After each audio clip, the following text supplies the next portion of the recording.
Hello, everyone. I'm Anatol Lieven, Director of the Eurasia Program here at the Quincy Institute for Responsible Statecraft. Before I introduce our author for today, just a couple of announcements. We have tomorrow a panel to mark the 75th anniversary of the United Nations Universal Declaration of Human Rights with Kenneth Roth, former director of Human Rights Watch. And on Monday, but at a different time, 10 a.m., we have a panel on China's role in the Middle East and opportunities and challenges of that. So I hope as many of you as possible will be able to attend those. Questions, please put in the Q&A, which you see at the bottom of your screens, and I will pass as many of them on as I can. Please forgive me in advance if I can't get round to everybody. So for the first half hour, we will have our conversation, and then I will open it to questions from the audience. So today, it's a great honor to introduce Professor Serhii Plokhy, who is director of the Ukrainian the Ukrainian Research Institute at Harvard University, and generally regarded as the most distinguished contemporary historian of Ukraine. His numerous books, I must confess not all of which I've read, but I have read most of them, include A Standard History of Ukraine, The Gates of Europe, A History of the Cuban Missile Crisis, Nuclear Folly.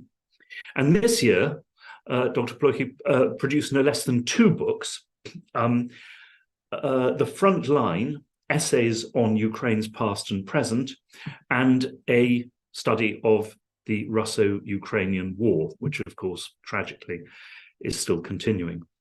So, Professor, welcome. As I say, it's a great honor to have you with us.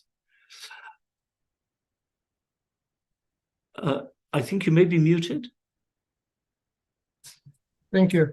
Yeah, it's a pleasure and honor to be on this platform. And again, your book on centrality of Ukraine in the security structure in Europe, published back in 1990s, was for me really an introduction to the East European security studies in general. So it's also has this appearance with you, has also the sentimental value. Yes, well, of course, you far more than me, but as you can see, I also feel rather deeply that this war is a tragedy, of course, a catastrophe, but also a tragedy for Ukraine. I'd like to begin, as a former historian myself, by asking you, how has your understanding of Ukrainian history and your analysis of Ukrainian history developed over the years? Because, of course, you're a historian of Ukraine, but you're also a much wider historian of the former Soviet Union in its last stages, and of the Cuban Missile Crisis and the Soviet Union's relations with the West. Perhaps you could tell us something about your evolution as a Ukrainian historian. Yeah. Well, I started as early modernist back in Ukraine during 1970s and 80s. It was certainly part of the Soviet Union. And the only really subject that one could study relatively free were early modern period, or medieval period, and source studies in particular. So as limited a lot of interpretation of the sources, but not much conceptually that could question the Marxist dogma at the time. And I came to Canada in 1991. I actually left the Soviet Union and Moscow on the second day of the coup. And that's where I discovered a new type of history, a history about interpretations, about discussions and debates. I never lost my interest and fetishism to a degree toward the sources, the historical sources, but I also discovered a new feature of history that really was not available in the Soviet Union, or at least was not available at my university. I also was able to realize my old dream to look at the history of the Cold War. I am a child of Cold War. But of course, studying Cold War in the Soviet Union, especially when it comes to interpretation, was all but impossible. So it's the academic freedom that really came to me with my move to North America, first to Canada and then to Ukraine, to made me really try different things. And there is one thing that is at the center of what I am doing. It's certainly Ukraine and Eastern Europe in terms of geography. But it is pretty much international relations focused on the Cold War. So if geographically, again, my center of universe is somewhere between Moscow and Warsaw and Istanbul, and more specifically in Kiev, the center of my interest chronologically and also intellectually are around the Cold War. I have a question actually about historical analysis and approaches with regard to the present war.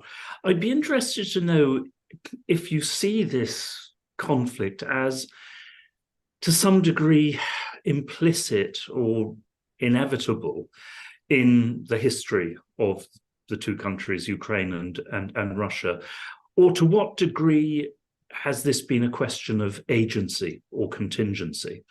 Could different decisions, could different leaders, of course, above all, Putin in Moscow, have prevented the conflict and led to a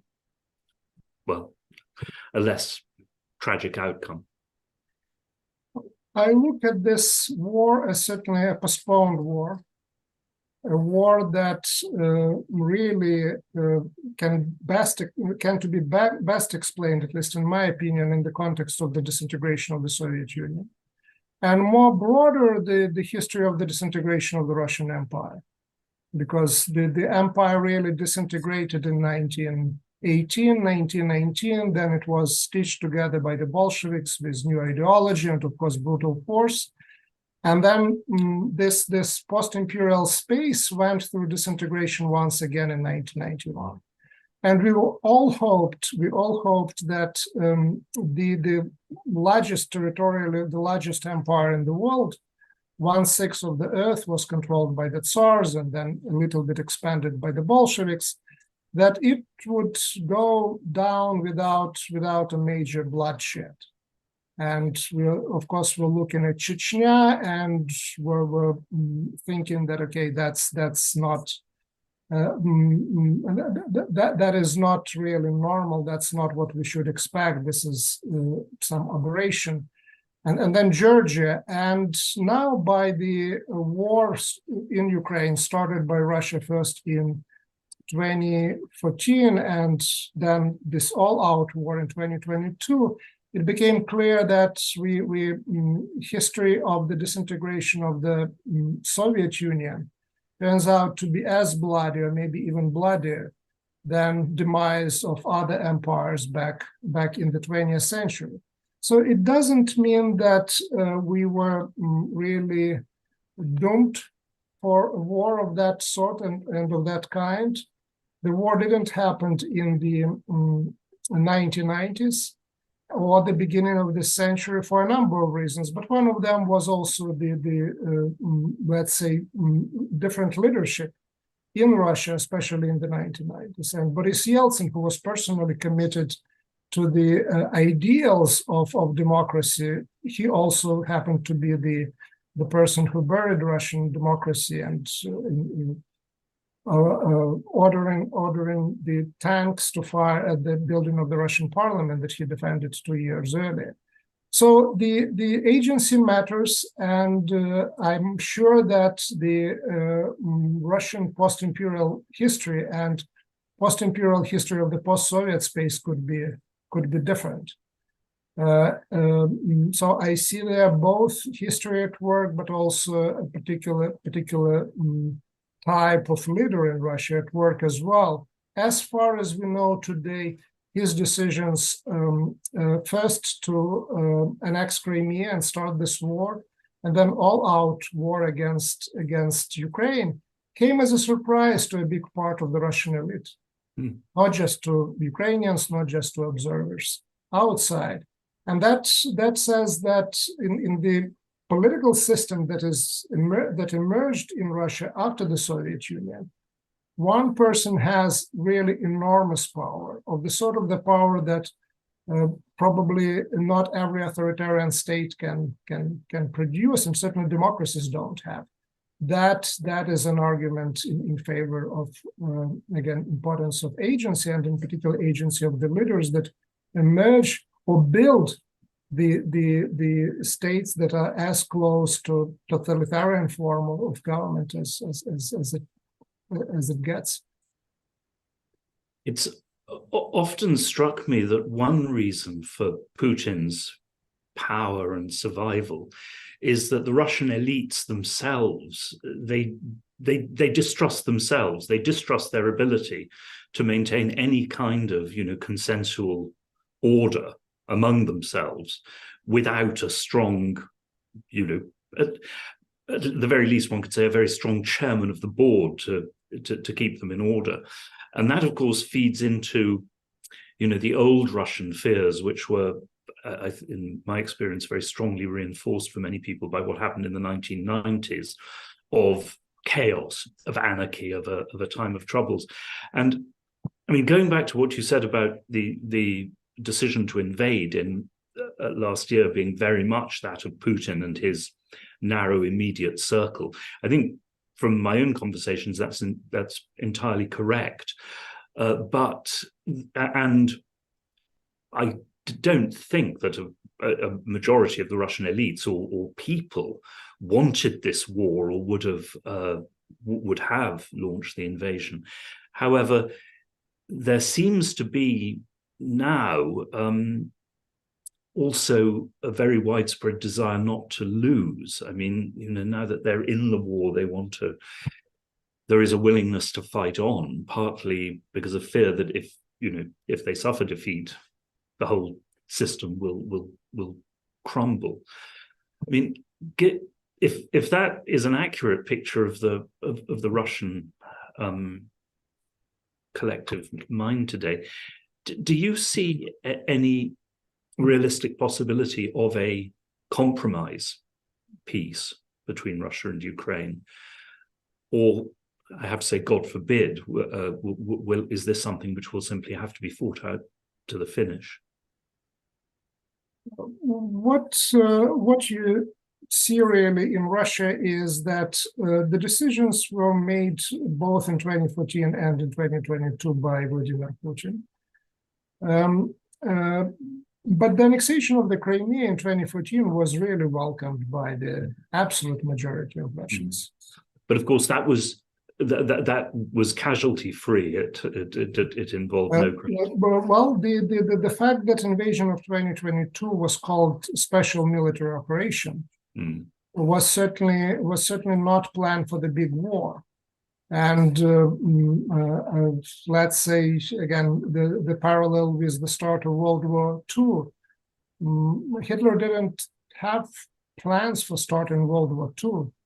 That was supposed to be a special military operation, crushing Poland and dividing it with Joseph Stalin at that time. So I have no doubt that the successful special military operation in Ukraine probably would be welcomed on the same level as was Crimea. And what is not welcomed is, of course, the long and bloody war and potential defeat, as you already mentioned. Russia historically is in a very particular place. It goes through the decades that follow the loss of empire. We talked already about that, and the loss of great power status.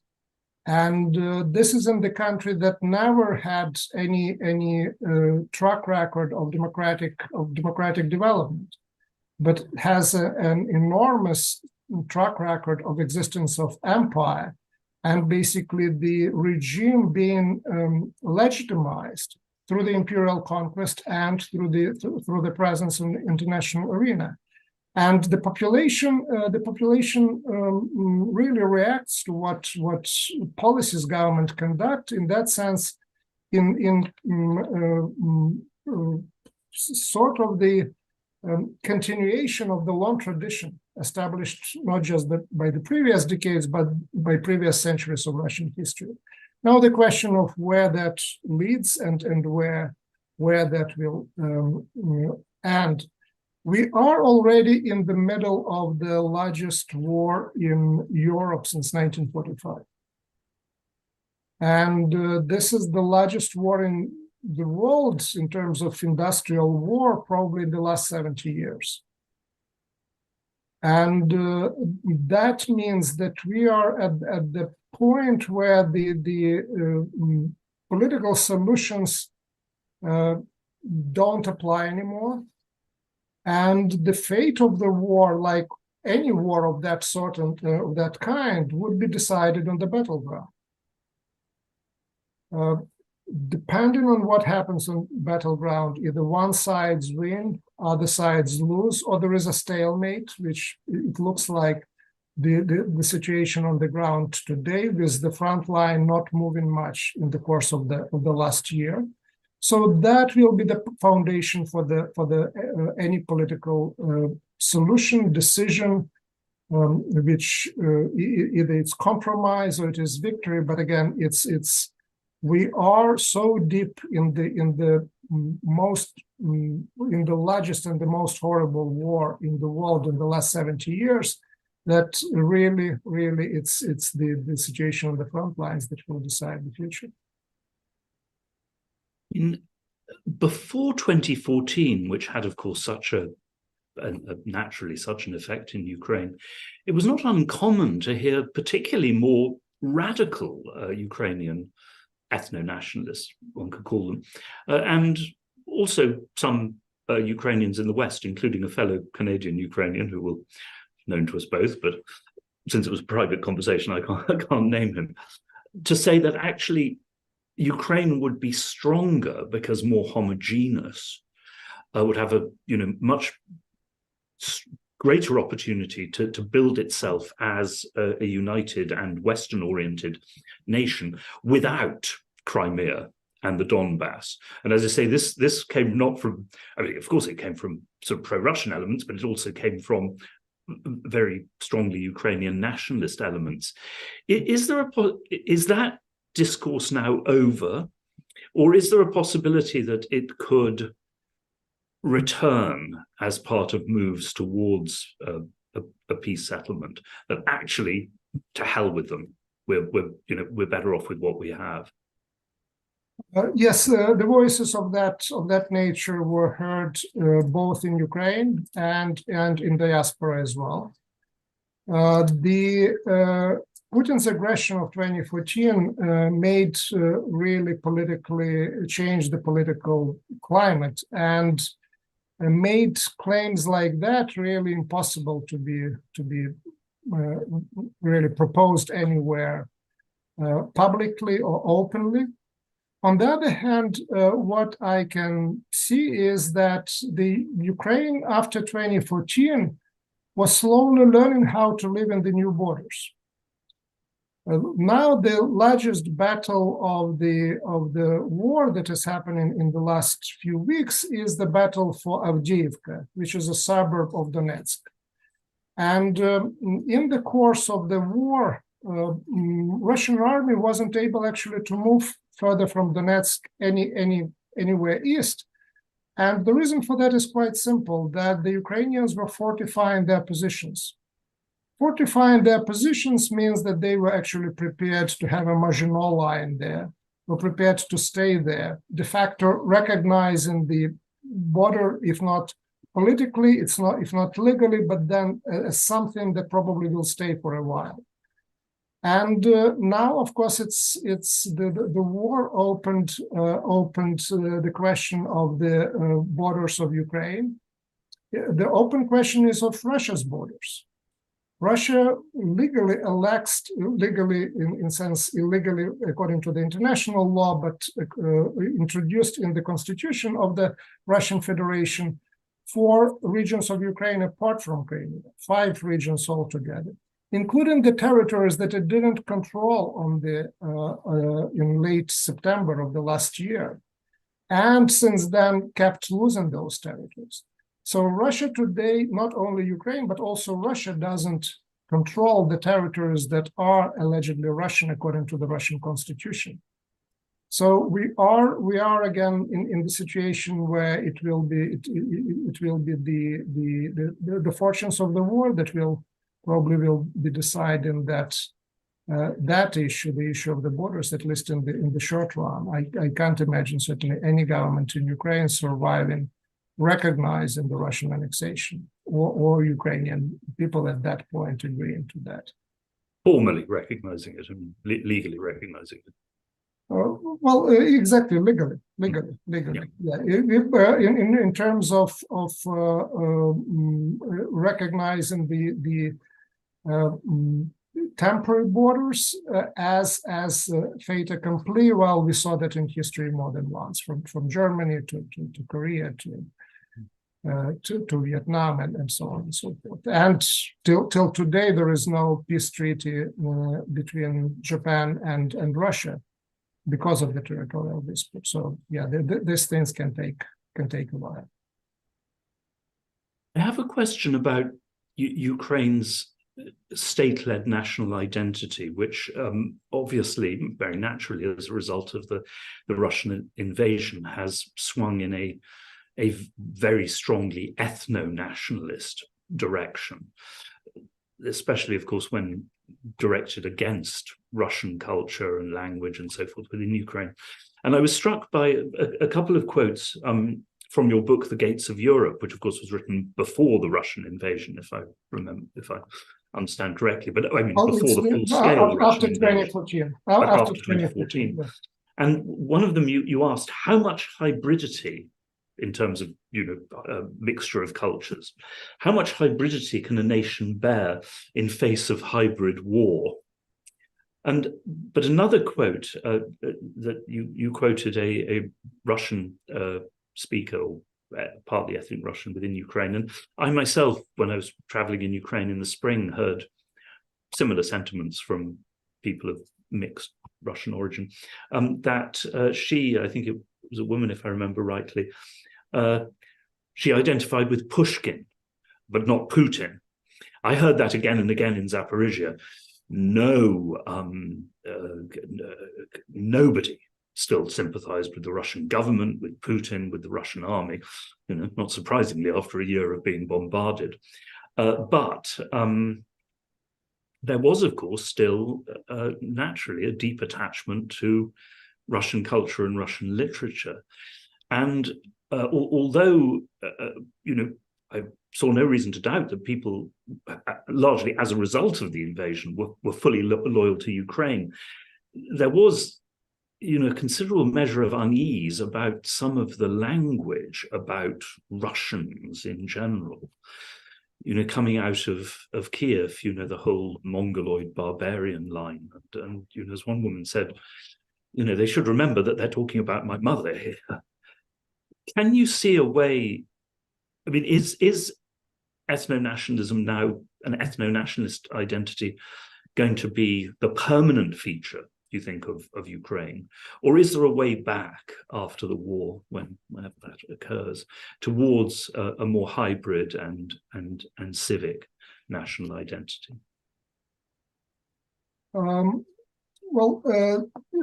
Ukraine is changing. And one of the biggest mistake, as far as I understand, of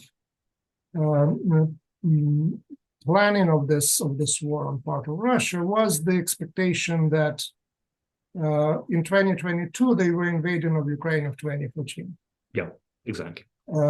And what they got were basically the population of the mostly Russian-speaking cities and settlements in southern and eastern Ukraine, like Kherson, like Berdyansk, like Melitopol, marching on the Russian tanks with the Ukrainian flags. When you look at the cities like Mariupol, where absolute majority were not just Russian speakers, but 40-45% were ethnic Russians, and the city was destroyed. You look at the city of Kharkiv that was under bombardment for so long period of time. What comes to mind is a quote from April, it seems to me, of the last year of Mr. Terehov, the mayor of Kharkiv, who said that we actually hate Russia today much more than Western Ukrainians ever hated.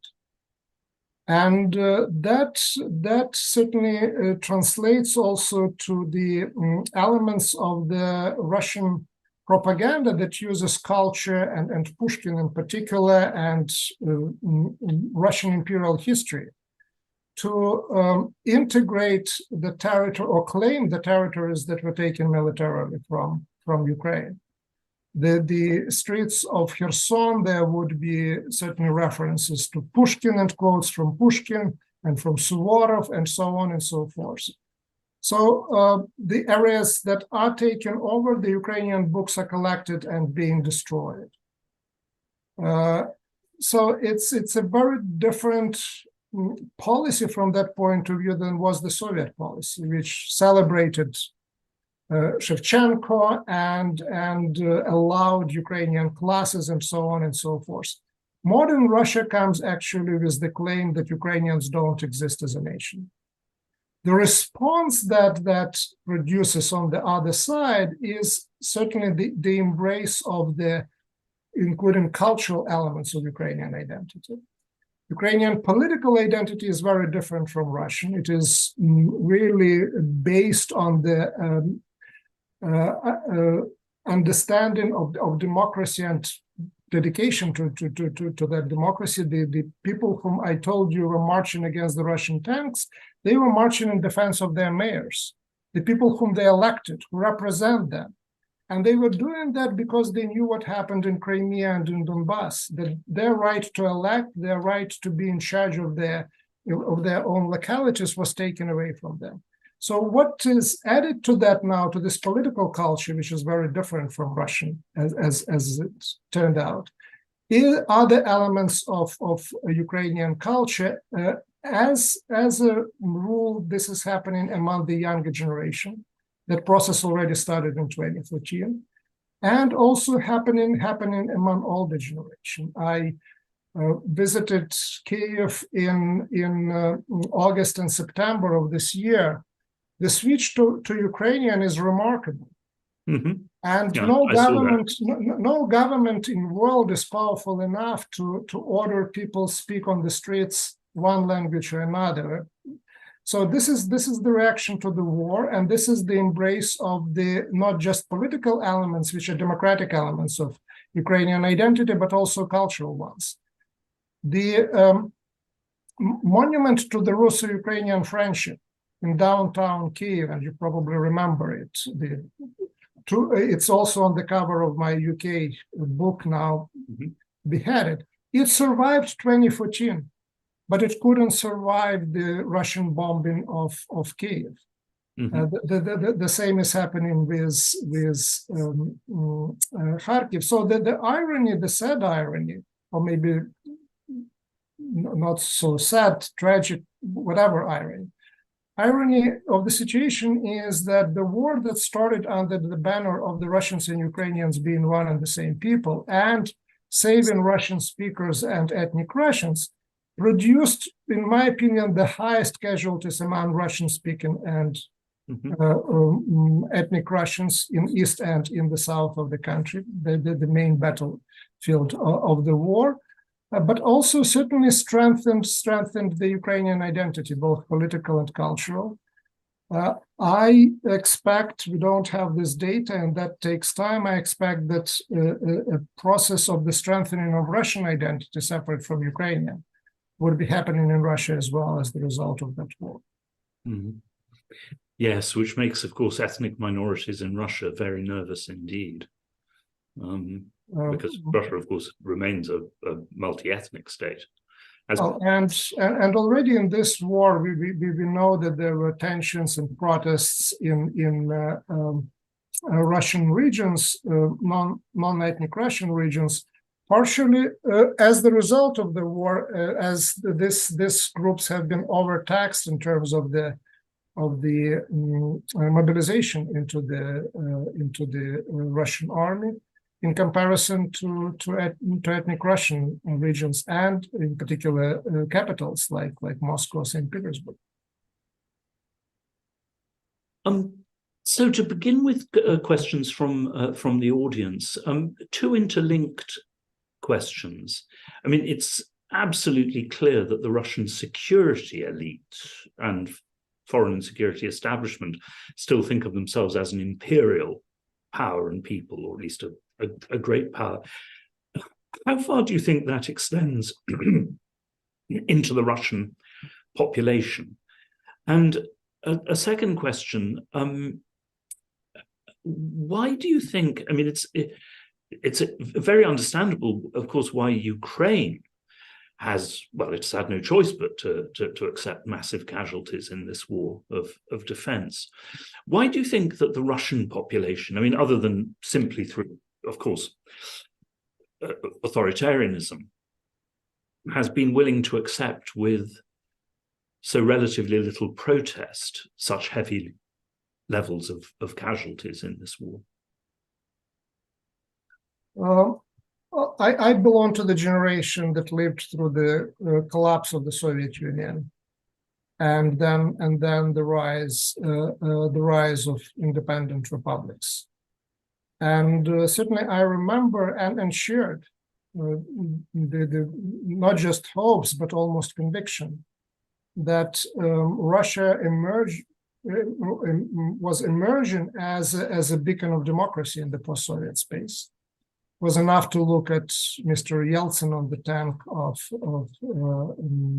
in front of the Russian parliament. The coup was stopped in Moscow, and so on and so forth. And that didn't happen. And now, as a historian looking back in 1991 and at the hopes of that time, I just realized that history matters, and that the particular political culture that exists in the society, it changes over time, but it can't change overnight. Yeah. And what you see with the Russian population and with the Russian elites, and I talked already about that before, you see centuries of the existence as an empire, as a regional power, and eventually during the Soviet times as world superpower. And in that sense, there is this almost automatic element of thinking about Russia and making Russia great again. And this is something that brings together Russian elites and Russian population. And I don't think that can change without Russia suffering a major defeat. As simple as that. Because the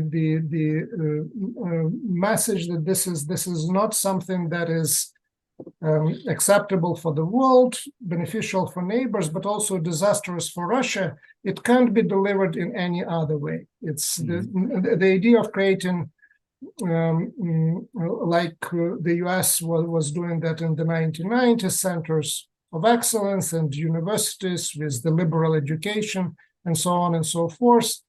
That doesn't work unless there is a very clear message coming from outside world that behavior is unacceptable.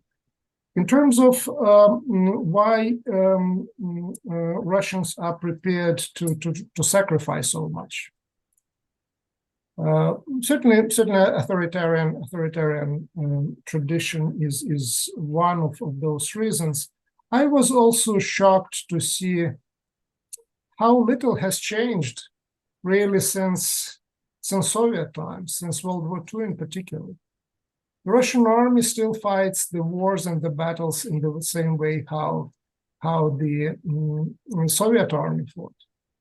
And I don't mean tactics. Tactics are sometimes the same as well.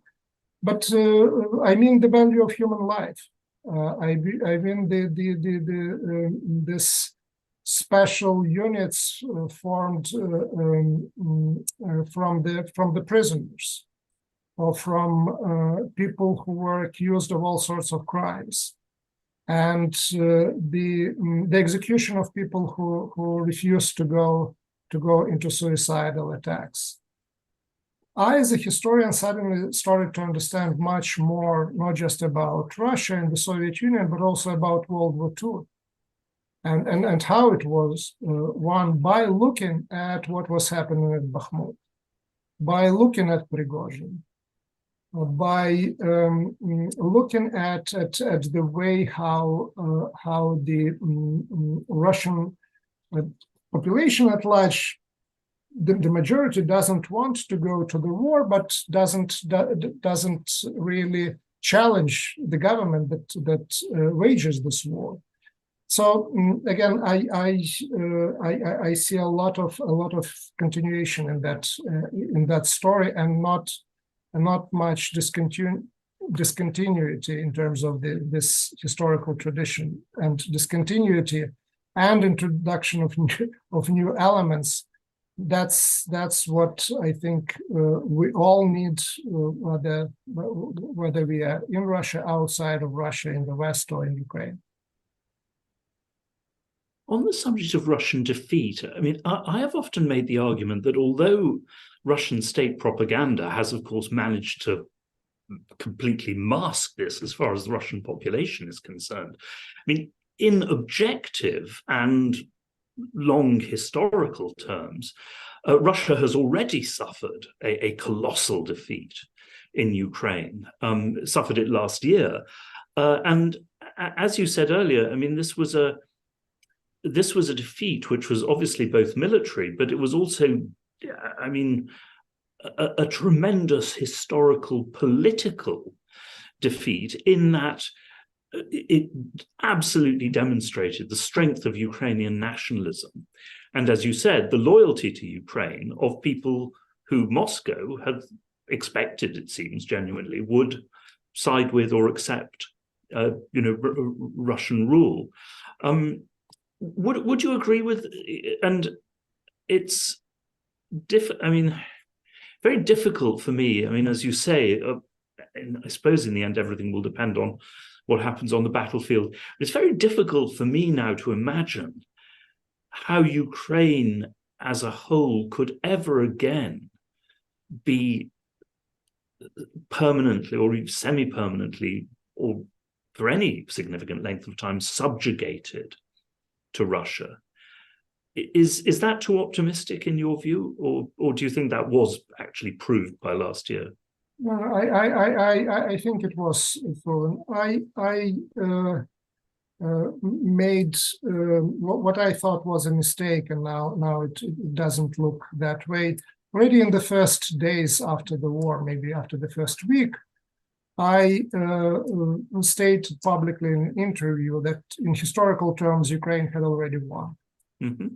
And what I meant was that Ukraine didn't collapse, and Ukraine mobilized to resist.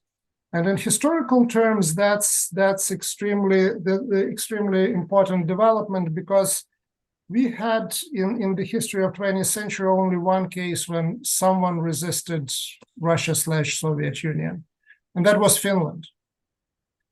And not to oversimplify things too much, but at the end, Finland was left without the communist control and the communist party. Certainly, Poland could not defend itself in the condition of attack from both sides. The uprising in Budapest was crushed within a few days. Czechoslovakia didn't refuse. Didn't resist in 1968. I mean militarily, and we now know that the Polish plans, in case of the Russian attack, plans of 2011, was actually to retreat beyond Vistula and wait for the NATO troops to arrive. Right, so it was suicidal idea to resist. But what experience shows that those who resist eventually win if not immediately, then in historical terms. The current Russian plans for Ukraine basically included Eastern Ukraine, Central Ukraine, but never included Western Ukraine and Galicia in particular. So Galicia and control over the city of Lviv was the plan of the Russian army back in 1914. It was taken by Stalin in 1939 and then in 1945. But what Stalin got was the resistance of Ukrainian nationalists and Ukrainian insurgent army. Change in plans in the long term for the Russian takeover of Ukraine, that Russians decided that it was too troublesome to try to keep Western Ukraine. And I think that long term, that will be also the impact of the Ukrainian resistance in the center and in the east. So in historical terms, Ukraine won. I still believe that this is the case. But what I'm concerned about is not so much long-term perspective. What I'm concerned about lives being lost today. Yeah, no, I entirely agree. We have several questions, inevitably, given that President Zelensky is here in Washington today, basically to appeal for continued US aid, which looks questionable, as does that of Europe now, or at least on a sufficient scale. If Western aid does, in fact, if not dry up completely, then seriously falter, what do you think that the outcome will be on the ground? Ukraine really surprised the world by its resistance in winter of 2022. Achieved a major success of defeating the Russian offensive on Kiev in March. And on Kharkiv. Right, in March. But since summer of the last year, Ukrainians' ability to resist really depends on the Western military supply. And there is no question that if that assistance and that help doesn't arrive, Ukraine will be left one-on-one with Russia. And the outcome, and I just don't see any other scenario but Ukraine losing this war. And what in your view does losing mean in this context? Because of course there are a whole series of gradations there in terms of. Well, I don't see any signs that Vladimir Putin really changed his overall objective toward Ukraine. He is prepared to quote unquote limit himself at this point to the annexation of the southern and eastern Ukraine. But his overall goal is Ukraine as a whole, at least eastern and central Ukraine. And the policies that were declared were the policies of denazification. It sounds, of course, quite bizarre. Again, you mentioned Volodymyr Zelensky, the only president of Jewish background anywhere in the world outside of Israel. And he very much embodies the Ukrainian political nation today.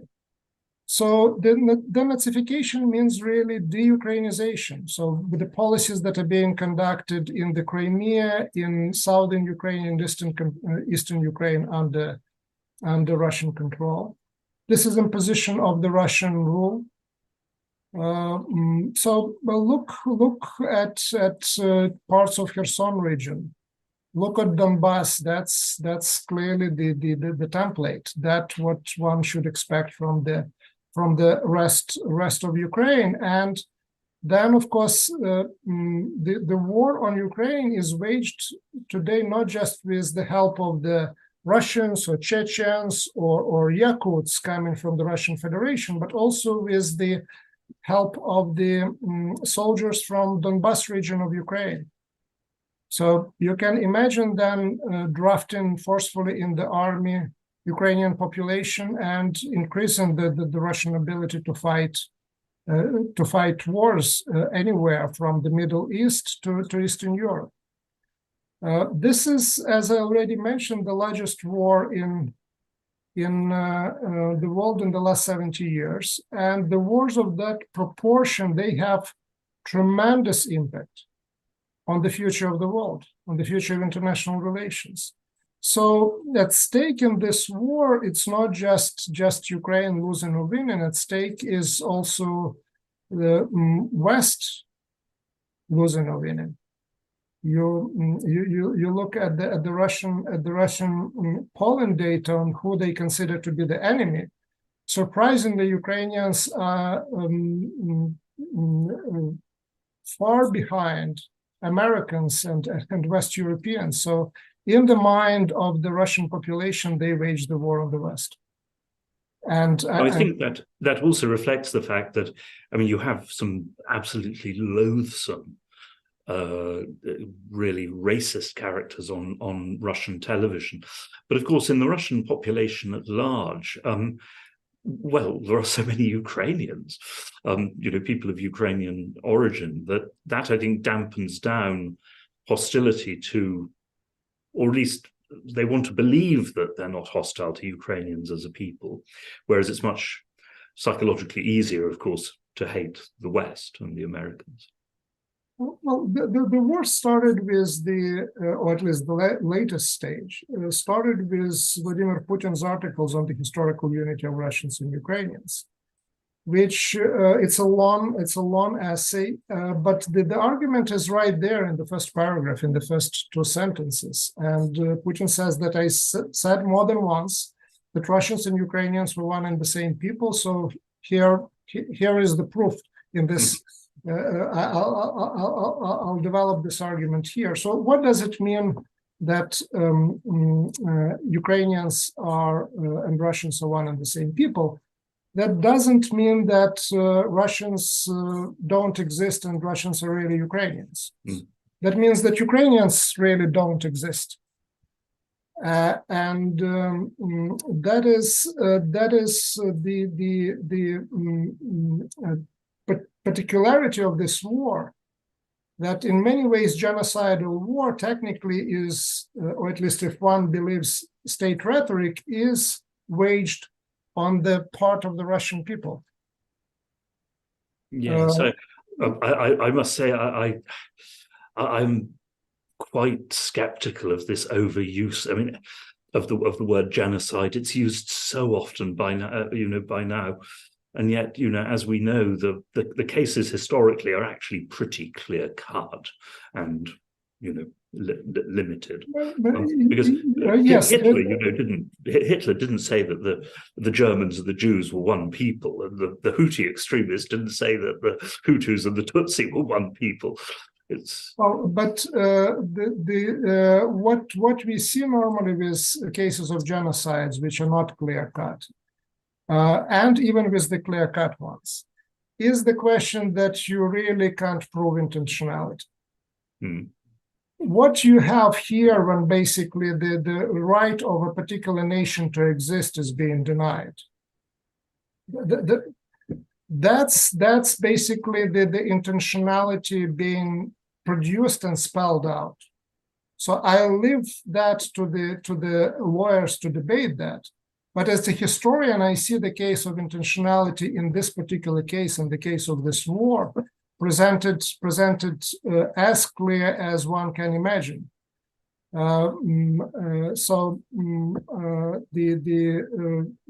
Stalin didn't say that people should die. He was saying that kulaks should be liquidated as a class, which meant so Ukrainians now have to be liquidated as a nation. That's again for me that's really a clear indication of genocidal intentions, at least. And then you look at the level of destruction, you see it there. There have been a number of questions. You referred, of course, to the case of Finland. And, well, obviously, I mean, the price of Finnish independence, qualified, and democracy and non-occupation by the Soviet Union and non-annexation during the Cold War was Finnish neutrality. Do you think that, well, just how important do you think the expansion of NATO was to the Russian, or Putin's decision to go to war? And secondly, at the start of the war, of course, President Zelensky offered neutrality as a way to peace. Is that still a way to peace? And may it also be the inescapable outcome if more pessimistic assessments of the military situation are correct? Well, the neutrality can be certainly forced on Ukraine, like the removal of the nuclear deterrent from the Ukrainian territory was forced on Ukraine by the United States and Russia. So yes, things like that are quite possible. The question is that with the Russian policy continuing as they are, I see Ukraine without really meaningful security guarantees on NATO membership becoming ending up under the Russian control within the few next years, right? So because the right of Finns to exist was not questioned by the Soviet Union. The right of Austrians to exist was not questioned by the Soviet Union, but was basically postulated by the Soviet Union that Austria should be not German. But this is not the case with Ukraine. The case with Ukraine is that nation is not supposed to exist. Neutral status is basically if the both sides who are not neutral recognize it and respect it. I don't see anything in Russian policy indicating that readiness to accept Ukrainian independence and Ukrainian neutrality. A lot has been made out of NATO expansion, and I have no doubt that in Kremlin they didn't like the expansion of NATO or the extension of NATO. But one thing that happened already with the start of the war, and this is Finland joining NATO. If NATO would be a threat, and if in Moscow would really believe that NATO was there to attack Russia, if not every single Russian soldier, but at least half of those soldiers would be immediately removed from Ukraine and moved to protect the border with NATO that was doubled in terms of its length.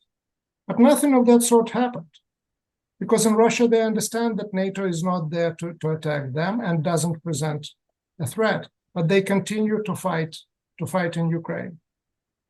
Under the slogan that we are against NATO moving to the Russian borders, but NATO has been on the Russian border before, and now that it's actually moved further. The story of the NATO expansion is not so much the story of NATO moving east, it's the story of Eastern Europe running west for the protection of the NATO umbrella. And certainly the case of Finland demonstrates that, and that was certainly the concern of Poland and Hungary and others. So Ukraine is just behaving like any other country on the border with Russia, being concerned not only now about the history of the Russian imperialism, but also of the reality on the ground. But of course, Poland and Hungary and Finland and even the Baltic states were not going to carry Sevastopol with them into NATO. which made a big difference. Sevastopol and Crimea, it's historically speaking a relatively recent Russian acquisition, Russian imperial acquisition, which was turned into the holy place of the Russian Empire and then was inherited by the Soviet Union. At the time of the start of the war, 2013, that's where the war started. There was no discussion of Ukraine's membership in NATO. There was no discussion of Ukraine's membership in the European Union. The war started over the issue of the Ukraine's desire to sign association agreement with European Union. So no NATO, no European Union. It was association agreement with European Union. And why it was so important? Because any country that signs association agreement with European Union can't sign association and become a member of another union. So that was about Russia keeping its sphere of influence. That's the beginning and annexation of the Crimea. And then you have all sorts of course, of rhetoric around NATO. But 2013, Ukraine and NATO were on different planets. Putin himself admitted that before the start of all-out aggression, the Western leaders were going to him and telling Ukraine will not be member of NATO. After the Bucharest summit, Ukraine was not given a membership action plan for NATO in response to Russian concerns. So what happens? Russia attacks Georgia and Russia attacks Ukraine after NATO accommodated Russia and didn't give those countries a plan for joining NATO. So NATO is part of the story, but it's not as central or as important as again is being claimed on the part of Russia. And again, this war didn't start in 2022; it started in 2013.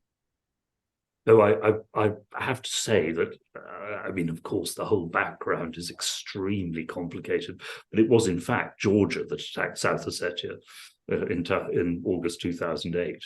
And that's pretty clear. We are talking about the wars in the post-Soviet space, in which the territorial integrity of countries, new republics, has been challenged, and there is only one republic, which is Russia, that tries to solve these issues for Moldova and Georgia and others. So it's very clear no one intervened into Russia despite the horrible war that was waged in Chechnya. So that's the context of the Georgian war. Yeah, the deeper, as I say, the deeper and more complicated context. One final question, but with quite broad implications. Poland, of course, has presented itself as Ukraine's strongest supporter in the West, along with the Baltic states. And yet, of course, you have also seen Polish pressure on Ukraine and blockade, first over grain, and now, though this is a social, not a state movement, by Polish truckers. Is this something specific to Polish-Ukrainian history, you know, going back into the past of tensions that we all know about? And does this represent a threat to Ukraine's hopes of joining the European Union, if when it comes to these concrete economic issues, even Ukraine's supposedly strongest partner cannot in fact be relied on? Yeah, there is a lot in Ukrainian-Polish relations in the history that is super problematic and is being discussed and debated, and the debates are very heated. So I probably could dedicate another 2 hours discussing that. Oh, longer than that. Longer than that. But the two factors that I want to point to now, and they're not necessarily related to history or directly. One is, of course, the Polish concern about Poland and Eastern Europe being next, in terms of being the victim of aggression. So the security considerations are absolutely crucial in terms of support for Ukraine. The cultural proximity between Ukraine and Poland and long history of coexistence in different states certainly contributed to the fact that the Poles, like no other group, actually accepted Ukrainian refugees, allowed, basically welcomed that to their houses, to their apartments, and so on and so forth. But there is an issue that always was and always will be in any union like European Union, which is based first and foremost on the economic foundations.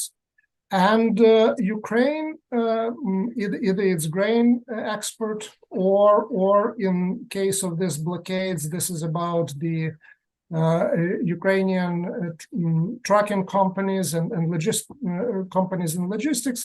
They are, of course, competitors on the European market. And what you see now, who is basically behind the blockade of the border, are basically the Polish truckers, who lost a lot of business because they can't go and deliver goods to Ukraine anymore. It's too dangerous. There is war. That part of business went to the Ukrainian truckers, who are now also going through Poland to the rest of the European Union. On the top of that, the Polish truckers lost part of its business because they can't go to Russia anymore because of the war and sanctions. So what you see is basically an issue, an economic issue, and issue of the economic competition that plays itself in this general context of sympathy toward Ukraine, support for Ukraine, based on a good part of Ukrainian Polish history and based on the very real consideration about security on the part of Poland and other East European countries. So I hope this, and the government that is leaving the office doesn't want to take any responsibility for what is happening, leaving the trouble for the incoming government in Poland. Yeah. So that there is politics there as well. So that sort of economic issues, they will continue. And again, the most important factor, of course, today is security, but economy continues to be to play its role in relations between Ukraine and Poland, or any other country, or US or any other country. Well, thank you so much. This is, I'm afraid, all we have time for, but this was really a most fascinating discussion, and I'm most grateful to you for taking part in it. Well, and congratulations on all your work and your amazing productivity. Well, thank you, and I really enjoyed that discussion. So thank you very much for your questions, and for the questions from the audience. Mm-hmm. Thanks to the audience for turning up, and I hope that you will be able to come to our next two events in the next few days. So thank you and goodbye.